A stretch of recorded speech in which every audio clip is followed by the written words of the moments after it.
এই বিল কোনো মতেই মানবো না। এটা তো টেলার, পিকচার তো বাকি বর্তমান যে অ্যামেন্ডমেন্ট বিল নিয়ে আসা হয়েছে, এই অ্যামেন্ডমেন্ট বিল কি এটা জনকল্যাণকর পরিপন্থী? স্যার কি বলবেন? নিশ্চয় জনগণ বিরোধী বিল। सारे सितम तो दोस्त ने उठाए, हम दुश्मन से क्या कहे, सारे गिला तो फिर जिंदगी से है, हम मौत से क्या कहे। हम कुरान को भी हिफाजत करने जानते हैं, राइट सर। और हम अपने ईमानों की हिफाजत करने जानते हैं, और भारत की सरजमीन में बोल रहे हैं कि भारत अगर तुम खतरे में आए तो तुमको भी हम हिफाजत करना है। আজ অ্যামেন্ডমেন্ট বিল এই সম্বন্ধে আপনি কি বলতে চাইবেন? আপনাকে বুঝতে হবে তিন রকমের ওয়াকফ হয়। Right sir. একটা হচ্ছে মাকফে আওলাদ, একটা মাকফে লিল্লাহ, আর একটা মিশ্র।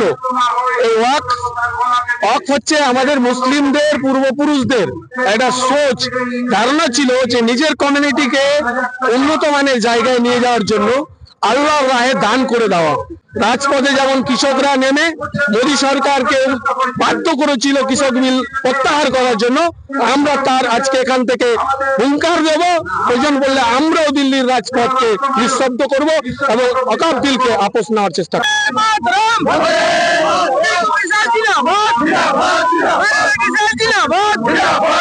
আপনি জানেন শুধু মুসলিমদেরকে মুসলমানের মারা শুধু দুধ খাওয়ায়নি, টিপু সুলতানের রক্ত দৌড়িয়েছে আমাদের শরীরের মধ্যে। আমরা ঘুমন্ত ভাত যেদিন জেগে যাব সেদিন আমরা দিল্লির রাজপথকে নিঃশব্দ করে দেব। ওয়াকফ বিল আমরা এই কর্মসূচি নিয়েছি, ওয়াকফ বিল আপোষ নিতে হবে, মোদী সরকারকে বাধ্য করাবো আমরা। এই যে ওয়াকফের প্রপার্টি সম্পদ নিয়ে কি তারা বিভ্রান্তি করার চেষ্টা করছে স্যার? তারা চাইছে ওয়াকফ প্রপার্টিতে তারা অ্যামেন্ডমেন্ট বিলে নিয়ে এসছে, এই প্রপার্টিটা পুরোপুরি সেন্ট্রাল গভর্নমেন্ট একজন ডিএম এর হস্তক্ষেপ করবেন। ডিএম সুপ্রিম পাওয়ার থাকবেন কালেক্টর। এটা আমরা কালেক্টরের হাতে চলে গেলে আমাদের ওয়াকফ প্রপার্টি আমাদের এখতিয়ারে থাকবে না। কিছুদিন পরে বলবে যে this is for Waqf property, মসজিদে গিয়ে চিৎকাবে দিস ইজ ফর কবরস্থান ওয়াকফ প্রপার্টি। তো এটা একটা ভুল সিদ্ধান্ত, ওয়াকফ বিল এভাবে নিয়ে আসতে পারে না। স্যার আপনার নামটা প্লিজ। আমার নাম ডিঙ্গু রহমান বিশ্বাস, আমি জেলা তৃণমূল কংগ্রেস মাইনরিটি সেলের প্রেসিডেন্ট। ধন্যবাদ। চলুন এবার দর্শক মণ্ডলী, আমরা ছেড়ে দিতে পারবো না।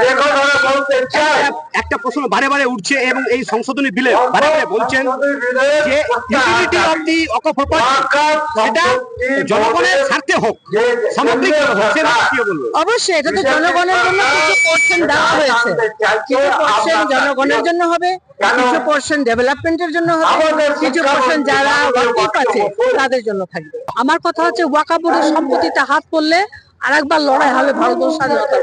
Thank you madam. 2024 এই বিলের যে অ্যামেন্ডমেন্ট বিল সেটা কেন আপনারা বিরোধিতা করছেন?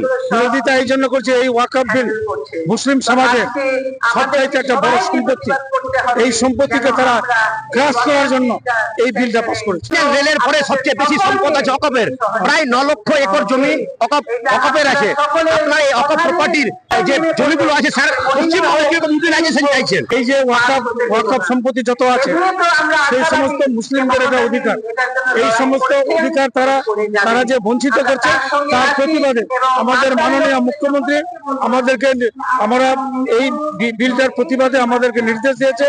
বিল বিরোধী যে প্রতিবাদ সভা, স্যার আপনার একটু প্লিজ আপনার কমেন্ট। না এই সেন্ট্রালের যে বিল এনেছে ওয়াকফের সংশোধনী বিল, এর প্রতিবাদে প্রদেশ তৃণমূল কংগ্রেসের নির্দেশে আমাদের সংখ্যালঘু রাজ্য তৃণমূল কংগ্রেস প্রতি জেলায় মাদার তৃণমূল কংগ্রেসের সহযোগিতায় প্রতি জেলায় এই আন্দোলন কর্মসূচি বা প্রতিবাদ কর্মসূচি চলছে। আগামীতে এটা চলবে, পর্যায়ক্রমে চলবে যতদিন না পর্যন্ত তারা বিল প্রত্যাহার করে। মানে এই বিল আমরা মনে করছি এটা কোনো বিল না, এটা রাজনৈতিক ষড়যন্ত্র।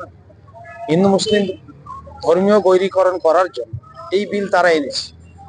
এই জমি নিয়ে তাদের উদ্দেশ্য না, এটা ধর্মীয় সহিংসতা করার জন্য বিল নিয়েছে বিজেপি, যেটা প্রধান কাজ।